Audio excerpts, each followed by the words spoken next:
Hi అండి, welcome to నాను creations. I'm మమత. ఇప్పుడు నేను తోటకూర చేస్తున్నానండి. నేను ఏ కూర చేసినా ఇదే గిన్నె పెడుతున్నా. ఉన్న ఈ స్టీల్ గిన్నెలు, బట్ నాకు ఎందుకో మంచిగా అనిపిస్తుంది ఇందులో వంట చేసుకుంటే, అందుకే నేను ఇందులో చేస్తూ ఉంటాను.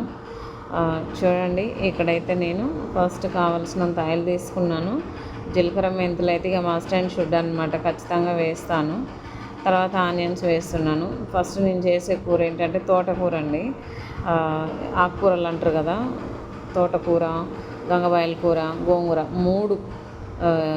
తోటకూర ఎక్కువ క్వాంటిటీలో తీసుకున్నా, గంగబాయల కూర కొంచెం అందులో సగం తీసుకున్నా, గోంగూర ఇంకా అందులో సగం తీసుకున్నాను అనమాట. ఒక చిన్న కట్ట, చిన్న కట్ట అంటే చిన్న కట్ట, కట్టలో ఒక 4 చెట్లు ఉంటాయి అంతే. ఆ గోంగూర తీసుకున్నాను అనమాట. మరీ పుల్లగా ఉంటే బాగుండదు, అట్లా చెప్తున్నా. చూడండి, దీన్ని అయితే శుభ్రంగా క్లీన్ చేసుకొని మంచిగా తరిగాను.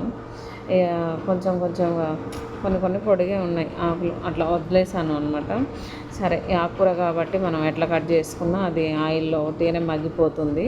ఇక టేస్ట్ మాత్రం అవసరం అండి, సూపర్ టేస్ట్ ఉంటుంది, చాలా బాగుంటుంది. ఇందులో ఎల్లిపాయలు, అల్లం పేస్ట్, పచ్చిమిర్చి, ఎండుమిర్చి ఇవన్నీ వేయాల్సిన పని లేదు. ఇవన్నీ స్కిప్ చేసుకొని జీలకర్ర మెంతులు అండ్ ఆనియన్స్ వేసుకొని మంచిగా వేగిన తర్వాత తోటకూర వేసుకొని ఒక 5 నిమిషాలు మూత పెట్టేసుకొని లో ఫ్లేమ్లో పెట్టుకుంటే మనకి ఈ విధంగా మగ్గిపోతుంది కదా. మగ్గిన తర్వాత మంచిగా కలిపేసుకుని, ఇప్పటికే మంచి స్మెల్ వస్తుందండి. సూపర్ అంటే సూపర్, మంచి స్మెల్, పుల్లగా తోటకూర స్మెల్ మంచిగా అనిపించింది నాకైతే.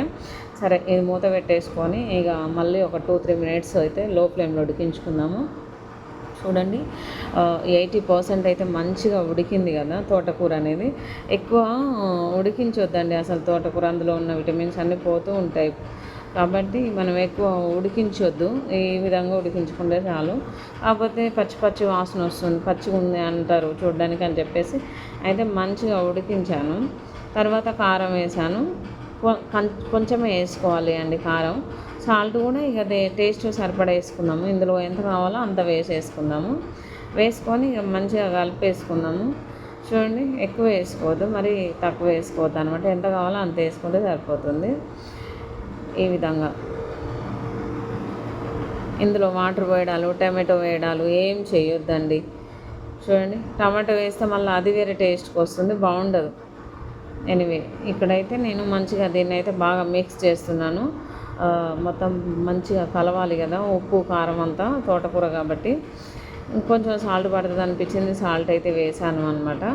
ఉడికేటప్పుడే వేసుకోవాలి అండి, ఉడికిన తర్వాత వేసుకొని ఇది అసలు తోటకూర కదా అందుకే కలవదు అని చెప్పేసి ఇప్పుడు వేసాను. సరే, ఈ విధంగా కలిపేసుకున్న తర్వాత మూత పెట్టేసుకుందాము. మూత పెట్టేసుకొని మంచిగా చూడండి ఉడికించుకుంటే, సాల్ట్ వేసినాం కాబట్టి ఇందులో వాటర్ వచ్చింది, కొంచెం వాటర్ చూడండి. ఇక స్టవ్ అయితే ఆఫ్ చేసేద్దామండి.